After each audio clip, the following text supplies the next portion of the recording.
여러분, 리플 차트를 제대로 보시려면 가장 먼저 해야 할 일이 있습니다. 리플만 들여다보는 것이 아닙니다. 비트코인을 먼저 봐야 하는데요. 지금 리플은 독자적으로 움직이는 시장이 아니라 여전히 비트코인 흐름에 상당 부분 연동되어 있는 상태이기 때문입니다. 오늘 비트코인이 63K 초반 급락 이후 강하게 반등하는 과정에서 리플도 같이 반등했습니다. 화면만 보면 반등에 성공한 것처럼 느껴지실 겁니다. 하지만 리플은 급락 이후 반등에 성공했지만 아직 하락 구조 안에서의 회복 단계입니다. 이 차이를 모르고 들어가면 가장 위험한 자리에 올라타게 됩니다. 지금부터 그 근거를 하나씩 짚어보도록 하겠습니다. 안녕하세요, 트레이더 A입니다. 먼저 지금 리플이 가진 힘이 어느 정도인지부터 확인해 보겠습니다. 오늘 비트코인이 강하게 반등하는 동안 리플도 같이 올라왔습니다. 하지만 반등 강도를 비교해보면 생각보다 공격적이지 않습니다. 여기에는 이유가 있습니다. 지금 시장은 알트코인으로 자금이 이동하는 장이 아니라 비트코인 급락 이후 위험자산 전체가 숨고르는 단계에 가깝기 때문입니다. 다시 말해 기관성 자금이나 큰 수급이 적극적으로 리플을 사들이는 느낌보다는 비트코인 반등에 따라 자연스럽게 따라가는 움직임이 강합니다. 실제로 현재 리플은 비트코인을 따라가고 있습니다. 앞서 치고 나가는 선행 움직임은 거의 보이지 않습니다. 오히려 비트코인보다 약간 늦게 반응하는 후행 성격이 나타나고 있습니다. 이 부분이 왜 중요한지 짚어보도록 하겠습니다. 강한 코인은 비트코인이 쉬는 동안에도 자기 힘으로 버팁니다. 하지만 지금 리플은 비트코인이 눌리면 같이 흔들리고 비트코인이 반등해야 겨우 반응하는 구조입니다. 이런 후행 성격이 나타날 때는 리플 단독으로 방향을 끌고 가기보다 비트코인이 만들어주는 흐름을 따라간다고 보는 편이 안전합니다. 그래서 리플만 보고 방향을 단정하면 자주 흔들리게 됩니다. 정리하자면 리플은 비트코인을 따라가고 있으나 선행성은 부족하며 강도는 중립에서 약함입니다. 이 강도라는 표현은 지금 리플이 위로도 아래로도 자기 확신을 가지고 움직이는 자리가 아니라는 뜻으로 받아들이시면 됩니다. 그렇다면 차트 구조 자체는 어떤 이야기를 하고 있는지 직접 보도록 하겠습니다.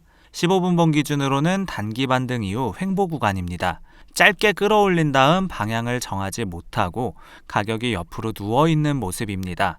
이렇게 횡보가 나온다는 것은 매수세와 매도세가 잠시 균형을 이루면서 다음 방향을 고르고 있다는 의미입니다. 하지만 큰 그림에서는 여전히 하락 구조 안에 있습니다. 고점은 계속 낮아지고 있고 주요 이동평균선도 대부분 가격 상단에 위치해 있습니다. 고점이 계속 낮아진다는 것은 반등이 나올 때마다 직전 고점을 넘기지 못하고 있다는 뜻이고 이것이 하락 추세의 가장 기본적인 모습입니다. 이동평균선이 가격 위에 자리 잡고 있다는 것은 위로 올라갈 때마다 매물이 쏟아질 자리가 겹겹이 쌓여 있다는 의미입니다. 대부분 바로 이 지점에서 착각을 합니다. 반등이 한번 나왔다고 곧바로 상승 전환이라고 생각을 하는 거죠. 하지만 현재는 하락 추세가 끝난 것이 아니라 하락 이후 반등 에너지가 소진되는지 확인하는 단계에 가깝습니다. 이 전제를 깔고 위아래 가격대를 봐야 의미가 있습니다. 자, 먼저 지금 어디까지 올라갈 수 있는지 위쪽 저항부터 확인해 보도록 하겠습니다. 가장 중요한 저항은 1.194입니다. 현재 가격 바로 위에 있는 단기 매물대이자 첫 번째 관문입니다. 이 자리를 넘기지 못하면 반등은 거기서 멈출 가능성이 높습니다. 그 다음은 1.199에서 1.209 구간입니다. 이 구간은 22MA와 52MA가 겹치는 자리입니다. 두 이평선이 모여 있다는 것은 그만큼 저항이 두텁다는 뜻이고 실질적인 추세 전환 여부를 확인할 수 있는 영역입니다. 이 자리를 단번에 뚫고 안착한다면 반등의 성격이 한 단계 강해진다고 볼 수 있습니다. 마지막 핵심 저항은 1.216입니다. 이 구간을 회복해야 비로소 단기 하락 구조가 약화됩니다. 바꿔 말하면 1.216을 넘기기 전까지는 아무리 반등이 나와도 큰 그림은 여전히 하락 쪽에 무게가 실려 있다고 봐야 합니다. 결국 1.199에서 1.209 구간 돌파 여부가 단기 방향성을 결정하겠습니다. 이 구간을 어떻게 통과하느냐를 가장 우선적으로 지켜봐야 합니다. 위쪽 저항을 확인했으니 이번에는 아래쪽 지지도 함께 봐야 합니다. 첫 번째 지지는 1.190입니다. 지금의 반등 구조를 유지해주는 핵심 가격이죠. 이 자리가 지켜지는 동안에는 반등 시나리오가 살아있다고 볼 수 있습니다. 두 번째 지지는 1.170입니다. 오늘 반등이 시작된 자리입니다. 반등이 출발한 지점이기 때문에 이 자리는 시장이 마지막으로 매수로 받쳐준 가격이라고 볼 수 있습니다. 만약 여기가 무너지면 매도세가 다시 강해질 수 있습니다. 그래서 1.190 유지 여부가 현재 반등 구조의 핵심입니다. 이 가격을 기준으로 시장의 힘이 살아있는지 꺾이는지 판단할 수 있습니다. 자, 지지와 저항을 정리했으니 이제 실전에서 어디를 노릴지 타겟을 한번 보도록 하겠습니다. 단기 타겟은 우선 1.199입니다. 그 다음은 1.209 구간인데요. 비트코인이 추가 반등을 이어간다면 1.216 제도전도 가능합니다. 현재 단타 기준으로는 숏보다 롱이 조금 더 유리합니다. 다만 여기에는 분명한 조건이 있습니다. 비트코인이 64K 중반 이상을 유지해야 한다는 점입니다. 이 조건이 깨지면 롱이 유리하다는 판단 자체가 흔들리게 됩니다. 지금 리플은 자체의 힘보다는 비트코인 반등 에너지를 빌려 움직이는 성격이 강하기 때문입니다. 그래서 비트코인 움직임에 따른 반응을 같이 봐야 하는데요. 비트코인이 65K 방향으로 추가 반등한다면 리플은 1.20 이상 재도전 가능성이 있습니다.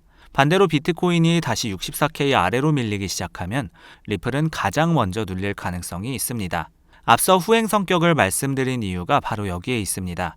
힘이 약한 자리에서는 시장이 흔들 때 가장 먼저 밀리는 쪽이 리플이 되기 쉽습니다. 그렇다면 지금 시장이 노리는 것을 짚어보겠습니다. 급락 이후 반등에 뒤늦게 올라탄 개미들을 흔드는 것입니다. 그래서 위아래 변동성이 동시에 커질 가능성이 높습니다. 한쪽 방향만 보고 들어갔다가 반대 방향 흔들림에 휩쓸리지 않도록 주의가 필요한 구간입니다. 이 움직임이 실제 힘을 가지고 있는지는 거래량에서 드러납니다. 가격이 아무리 올라도 거래량이 받쳐주지 않으면 그 반등은 오래가기 어렵습니다. 급락 이후 반등 과정에서 거래량은 분명히 증가했습니다. 매수세가 들어온 것은 사실입니다. 하지만 추세를 바꿀 정도의 폭발적인 거래량은 아닙니다. 방향을 완전히 되돌리려면 더 큰 거래량이 받쳐줘야 하는데 아직 그 수준에는 미치지 못한 모습입니다. 거래량에 이어 보조지표도 같은 이야기를 하고 있는지 확인해 보겠습니다. RSI는 50 부근을 회복했습니다. 이것은 매수세가 살아있다는 의미죠. 다만 50 부근은 강세와 약세의 경계 구간이라 아직 한쪽으로 확실히 기울었다고 보기는 어렵습니다. 경계 구간에서는 작은 흐름 변화에도 방향이 다시 바뀔 수 있기 때문에 RSI 하나만으로 확신하기는 이른 자리입니다. MACD도 골든크로스 이후 양전환 시도가 나오고 있습니다. 방향은 위쪽을 보고 있다는 신호인데요. 다만 아직 강한 추세 상승 신호로 보기에는 부족합니다. 거래량과 RSI 그리고 MACD를 하나로 묶어보면 모두 같은 이야기를 하고 있습니다. 반등은 살아있지만 추세를 완전히 바꿨다고 말하기에는 근거가 약하다는 것입니다. 정리해보자면 현재는 반등 에너지가 살아있는 상태이지 추세가 바뀌었다고 보기는 어렵습니다. 마지막으로 지금 가장 조심해야 할 부분을 짚고 정리하겠습니다. 추격 매매는 특히 조심해야 하고요. 지금 자리는 상승 초입이라기보다는 반등 후반부에 가깝기 때문입니다. 반등 후반부에 뒤늦게 따라붙으면 작은 흔들림에도 손실이 빠르게 커질 수 있습니다. 특히 비트코인이 한 번만 흔들려도 리플은 변동성이 더 크게 나올 수 있습니다. 좋은 자리는 이미 급락 구간에서 나왔습니다. 지금은 무리하게 따라붙기보다는 시장이 확인해주는 구간을 기다리는 것이 훨씬 중요합니다. 자, 정리하겠습니다. 리플은 급락 이후 반등에 성공했지만 아직 하락 구조 안에서의 회복 단계입니다. 비트코인을 따라가고 있으나 선행성은 부족하며 강도는 중립에서 약함입니다. 위쪽으로는 1.199에서 1.209 구간 돌파 여부가 단기 방향성을 결정하고 아래쪽으로는 1.190 유지 여부가 현재 반등 구조의 핵심입니다. 그래서 비트코인이 반등을 이어가면 1.209 재도전, 비트코인이 다시 약해지면 1.170 지지 리테스트 가능성을 우선적으로 보고 있습니다. 이상으로 오늘 저녁 리플 분석을 마치도록 하겠습니다. 감사합니다.